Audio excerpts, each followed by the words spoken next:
On to Burkina Faso. Yes, please give it up for my Burkinabe people. Yes, for taking down a dictator that was in power for 27 years, and he left the country worse than it was when he took over. You know that Blaise Compaoré tried to change the constitution in order to extend his rule. Hey, the people said no, enough is enough. About 1 million of them showed up for protest, including women, old and young. Honestly, I give kudos to the women. I tell you, never underestimate women with wooden spoons. You know, do well, Jare, my people. You see, this is how you do it. I've been telling people this is how you do it. Those are the kind of spoons that they use for karate. You get what I'm saying? Those are the kinds of spoons that kick out dictators. We need spoons like that in Nigeria. For days, everybody protested. They said enough is enough. They refused to compromise. The labor union also did not sell out, unlike labor unions in some countries. By the way, whatever happened to the labor union in Nigeria? I've not heard about them in a long time. They didn't even protest the missing Chibok girls. Now, wow, don't chop and claim out. There is God. But you know, not in Burkina Faso. These people did not compromise. They stood their ground in the face of tear gas. In fact, more than 15 protesters were killed. Yet, these people did not relent. They set the parliament building on fire. While the president was having a meeting trying to change the constitution, they set the thing on fire. They also set the homes of some of their senior officials on fire in Ouagadougou, that is the capital. The president fled, and he should be glad that he fled alive. Yes, so hopefully though, and this is the most important thing, I hope that the new president will do well by the people, because what is the essence of having a revolution if there is no real change? So hopefully the new president will do well by the people. And you know, this is a major breakthrough for Burkina Faso, considering the fact that more than 60% of the 17 million population of Burkina Faso is under the age of 25. So those people, 60%, they've never known any other president other than Compaoré. Now, if you're wondering why I'm so excited that they finally got rid of Compaoré, well, let me remind you that Compaoré was the one that got rid of one of the best, if not the very best president that Africa has ever had, Thomas Sankara. May he so rest in peace. Sankara took over power at the age of 33 after a bloodless military coup. The first thing that Sankara did was to reduce the salaries of all the ministers and all public officials, including his own salary. He took away their luxurious cars, Mercedes-Benz at the time, and he made them drive regular cars. He himself was driving, what do you call this thing? Okay, that was what he was driving. Anyway, no more first class. All officials had to fly economy. Not a single special preference was left for these officials. He put an end to colonial taxes and embedded in his people to stand against colonial mentality. He took care of food, he took care of housing, he took care of healthcare for his people. At that time, several African countries were dealing with disease epidemics, but not in Burkina Faso, because he provided vaccines for polio, measles, and meningitis. In 1 week alone, 2.5 million people were vaccinated. His government was the first African government to publicly recognize the AIDS epidemic as a major threat to Africa. He was also one of the first head of states in the whole world to promote women's rights. Yes, the very first African leader to appoint women to major cabinet positions. Take a look. Ce qui veut dire que nous devons donner à chaque femme un emploi. Nous devons donner à chaque femme le moyen de gagner honnêtement et dignement sa vie. He creates a real shock by being one of the first heads of state in the world to promote women's rights.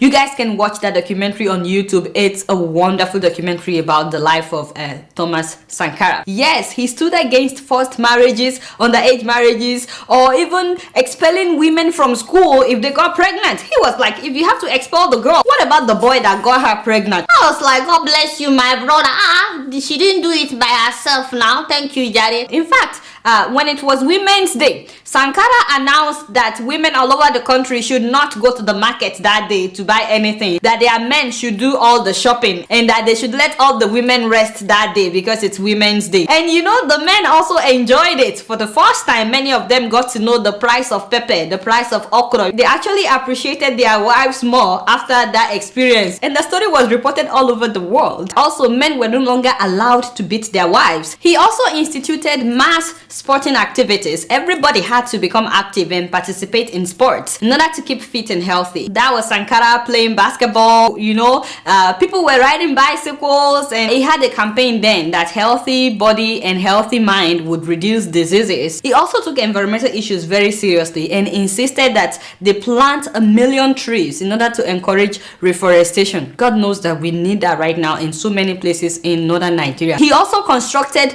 vast roads and railways and connected all the major cities together. At that time, they didn't have much money in Burkina Faso, but instead of relying on foreign aid, he told everybody to take part, and people were so glad to take part in building the railways and the roads. He actually discouraged his people from relying and depending solely on foreign aid. He also insisted that Burkinabe produce their own goods, and everybody, including officials, had to patronize Burkinabe products. Yes, so clothes, food, everything, all made in Burkina Faso. They were producing their own food, wheat, and he facilitated good irrigation and fertilization programs.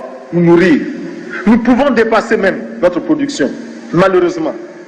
Par manque d'organisation, nous sommes encore obligés de tendre la main pour demander des aides alimentaires. Installe dans nos esprits ces réflexes de mendiants, d'assister.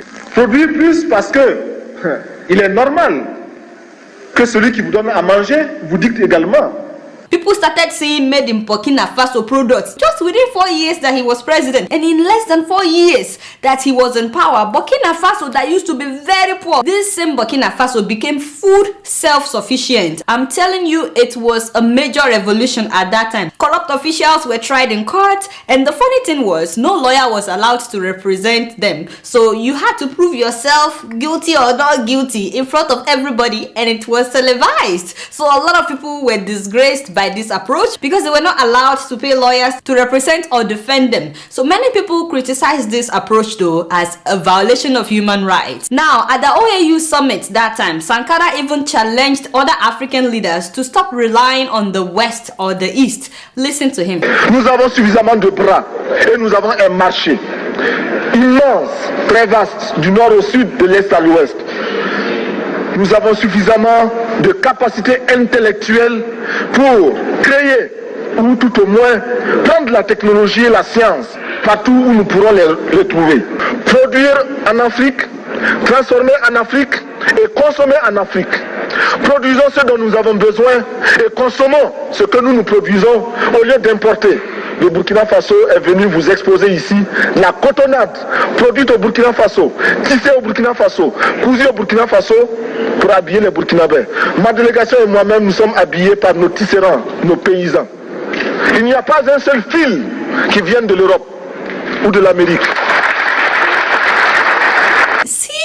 And he was only like 33, 34. Just imagine that. By the way, Burkina Faso was named the Republic of Upper Volta at that time by the French, the colonial masters. Sankara was the one that renamed it as a Burkina Faso, which means the land of upright men. He also commissioned several housing projects for the less privileged, and he was out among his people, always, relating with people. He was not untouchable. You know how nowadays our leaders in Africa, they have this long convoy following them, and everybody has to get out of the way. No, Sankara was never like that. He related with anybody and everybody. This man took Burkina Faso out of misery in less than 4 years. Less than 4 years. Of course, the French, did not like that they were losing grip of their former colony, because he stopped borrowing money and he stopped relying on their foreign aid, and they wanted to make sure that other African countries don't follow his footsteps. You get what I'm saying? In fact, all those that were benefiting from Africa's underdevelopment at that time,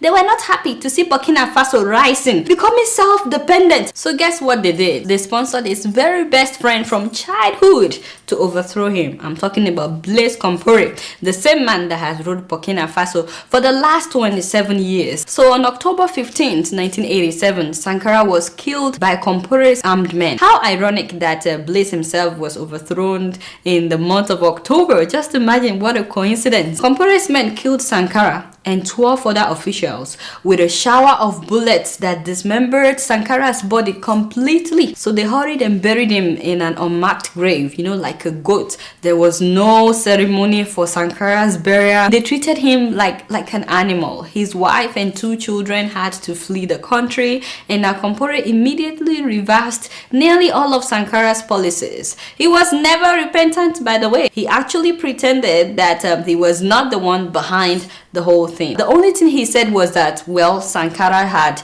jeopardized foreign relations with former colonial masters in France. I was like, what? That's the reason for you to kill the guy? Compaore rejoined the International Monetary Fund and the World Bank, and he went right back to being a puppet in the hands of France. And once again, what would have led to true self-dependency and freedom in Africa was quenched by this man. You know, the question is, would we learn a lesson from Burkina Faso? I mean, all the African countries where corruption is being celebrated today, can we learn from the Burkinabes? All the countries that have dictators in power, when will you guys have your own revolution? But you know, as much as I admire Thomas Sankara, the man whose legacy will never die, you know, it actually reminds me of the fact that in Africa, we kill those we should celebrate, and we celebrate those we should get rid of. The sad thing is, we never really appreciate those that are advocating for change until they are gone. To be honest, not many Nigerians celebrated Fela Anikulapo Kuti when he was alive. No, not many people celebrated him at that time. When would we learn to recognize great minds, you know, before they die or before they are killed? People like Patrice Lumumba, Kwame Nkrumah, Ediado Modlane, Amilcar Cabral, Steve Biko, Samora Machel, and of course John Garang. You know, it's very sad because many of our children don't even know who these people are. Anyway, congratulations to my people in Burkina.